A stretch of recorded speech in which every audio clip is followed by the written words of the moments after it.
بسم اللہ الرحمن الرحیم۔ السلام علیکم ورحمۃ اللہ وبرکاتہ۔ قدرت اللہ شہاب کا نام آپ نے سنا ہوگا۔ 1942 میں انہوں نے کمیشن لیا، 1952 میں وہ جنگ میں ڈپٹی کمشنر تھے، 1969 تک پاکستان کے مایہ بیوروکریٹ رہے، اور جتنے بھی صدور آئے، گورنر جنرل آئے، ان کے ساتھ وہ ڈیوٹی سر انجام دیتے رہے۔ انہوں نے ایک کتاب لکھی، اپنی یادداشتیں اور اپنی زندگی کے واقعات۔ وہ اردو ادب کی تاریخ میں ٹاپ کی 10 کتابوں میں ان کا شمار ہوتا ہے، اسے شہاب نامہ کہتے ہیں۔ اس شہاب نامہ میں ایک جگہ پہ وہ ایک واقعہ نقل کرتے ہیں۔ وہ کہتے ہیں میں ایک بار سفر میں تھا، دوران سفر نماز جمعہ کا وقت ہو گیا، ایک دیہات کے پاس سے گزر رہا تھا، میں دیہات کی مسجد میں چلا گیا۔ مسجد میں مولوی صاحب، دیہاتی مولوی صاحب تھے، انہی کے ماحول کے مطابق لمبی تقریر کر رہے تھے، خطبہ جاڑ رہے تھے۔ میں بیٹھا رہا، بور ہوتا رہا، ان کا خطبہ سنتا رہا، اس میں عجیب عجیب کہانیاں سنا رہے تھے۔ اچانک انہوں نے ایک بات کہی جو میرے سینے میں اتر گئی، میرے دل میں اتر گئی۔ بات یوں تھی کہ وہ کہتے ہیں کہ آقا کریم صلی اللہ علیہ وآلہ وسلم سے صحابہ کرام نے جب کوئی بات منوانی ہوتی اور انہیں خیال گزرتا کہ شاید ہماری یہ بات نہ مانی جائے، کسی وجہ سے کوئی بھی بات ہو سکتی ہے، تو وہ کیا کرتے؟ اس خدشے کے پیش نظر وہ سیدہ کائنات رضی اللہ عنہا، حضرت فاطمہ الزہرا رضی اللہ عنہا، آپ کے پاس چلے جاتے، آپ سے سفارش کرواتے، اور جب آپ صلی اللہ علیہ وآلہ وسلم سے سیدہ فاطمہ الزہرا رضی اللہ عنہا سفارش کرتی تو آپ کبھی نہ موڑتے تھے۔ بس اتنی بات کہی، میرے دل میں وہ بات اتر گئی، سادہ سے انداز میں بڑی شدید اثر کرنے والی بات تھی۔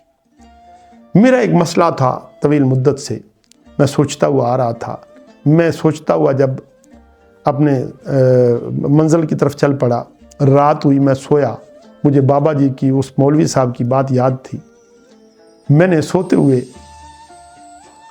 اچانک نماز پڑھی، نماز عشاء پڑھی، عشاء پڑھنے کے بعد میں نے ہاتھ اٹھا دیے، اور ہاتھ اٹھا کے اللہ رب العزت کی بارگاہ میں یہ التجا کی کہ مولا کریم، صحابہ کرام بڑے خوش نصیب تھے کہ ان کو سیدہ کائنات کی تکبیر رسائی دستیاب تھی، اور آقا کریم صلی اللہ علیہ وآلہ وسلم تکبیر رسائی دستیاب تھی۔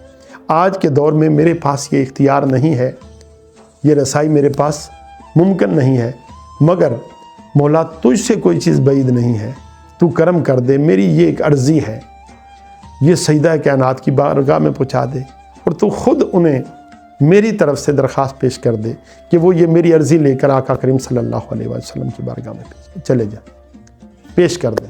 بس یہ بات کرنی تھی، میں سو گیا۔ کچھ دن گزرے، میں بھول گیا اس بات کو، وہ ایک کیفیت تھی، وقت کے ساتھ ساتھ ختم ہو گئی۔ میری جرمن میں ایک بھابھی جان رہتی تھی، غیر مسلم تھی، ان سے تعلق تھا،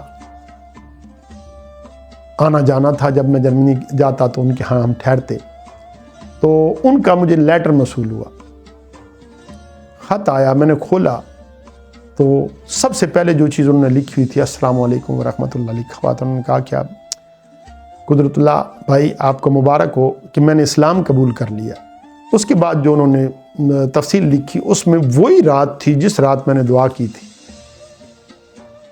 اسی رات وہ اس خط میں لکھتی ہیں کہ سیدہ کائنات رضی اللہ عنہا میرے پاس خواب میں تشریف لائیں، اور انہوں نے نہ صرف یہ کہ مجھے کلمہ پڑھایا، ساتھ ہی انہوں نے کہا کہ اپنے بھائی کو اطلاع دے دیں کہ آپ کی اپلیکیشن نہ صرف آقا کریم صلی اللہ علیہ وسلم تک پہنچ گئی بلکہ وہ منظور بھی ہو گئی۔